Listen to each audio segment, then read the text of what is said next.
Hi friends, నేను ఇక్కడ బీరకాయతో పప్పు రసము రెండు ఎలా చేయాలో చూపిస్తున్నాను. ఫస్ట్ బీరకాయకి పైన పొట్టు ఇలా పీల్ చేసుకొని నీట్గా వాష్ చేసుకొని కట్ చేసుకోవాలి. నెక్స్ట్ ఒక బౌల్లో మనకు కావాల్సినంత దాల్ తీసుకొని వాష్ చేసి పెట్టుకోవాలి. స్టవ్ ఆన్ చేసుకొని ఒక కుక్కర్ పెట్టుకొని అందులో కొద్దిగా వాటర్ వేసుకొని ఈ దాల్ అందులో వేసుకోవాలి. ఇలా కుక్కర్లో వేసుకొని 2 విజిల్స్ పెట్టుకోవాలి. ఇలా కట్ చేసి పెట్టుకోవాలి. 2 విజిల్స్ వచ్చిన తర్వాత కుక్కర్ మూత ఓపెన్ చేసి ఈ బీరకాయ పీసెస్ అన్నిటిని కుక్కర్లో వేసుకొని ఇంకొక విజిల్ పెట్టుకోవాలి. నేను ఇక్కడ ఒక 3 టమాటోస్ తీసుకున్నాను.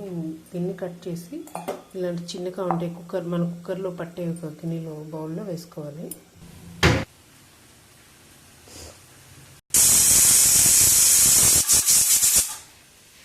ఇలా 2-3 విజిల్స్ వచ్చిన తర్వాత ఆఫ్ చేసుకోవాలి.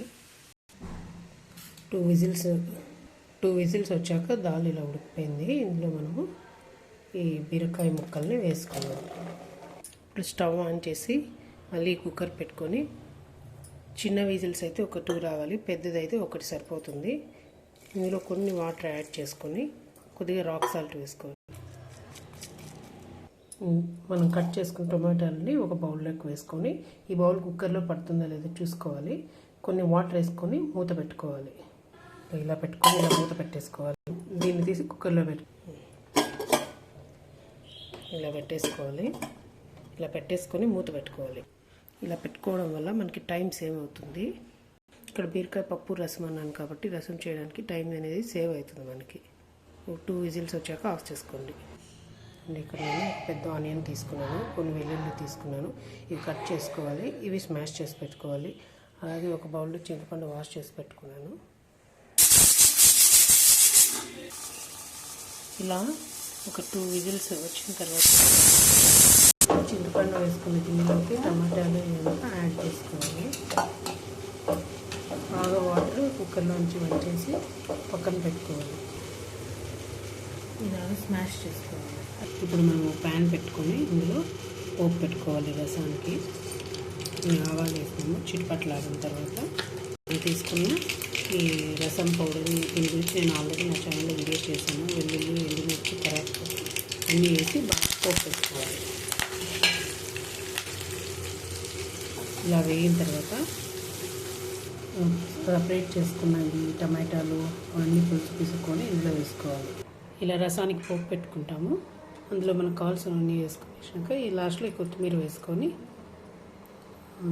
టేస్ట్ చూసుకొని సాల్ట్ తక్కువ అయితే వేసుకోవచ్చు. ఫస్ట్ మనం ఒక ప్యాన్ పెట్టుకొని అందులో తగినంత ఆయిల్ వేసుకోవాలి.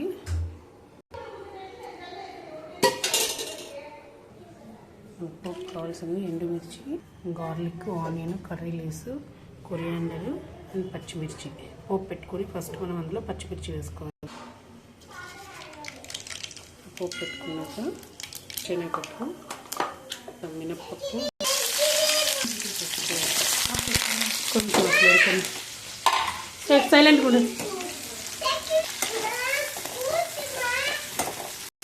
ఇలా బాగా ఫ్రై అయిన తర్వాత ఇందులో మనము స్మాష్ చేసుకున్న ఈ దాల్ని వేసుకోవాలి. ఇలాగా బాగా మిక్స్ చేసుకోండి. ఇందులో కాస్త పప్పుచారుని వేసుకోవాలి. ఇందులో కాస్త ధనియాల పొడి వేసుకోవాలి. ఉప్పు కూడా వేసుకొని కొత్తిమీర కూడా వేసుకోవాలి. టేస్ట్ చూసుకొని సాల్ట్ వేసుకోవాలి. Please like, share and subscribe my channel.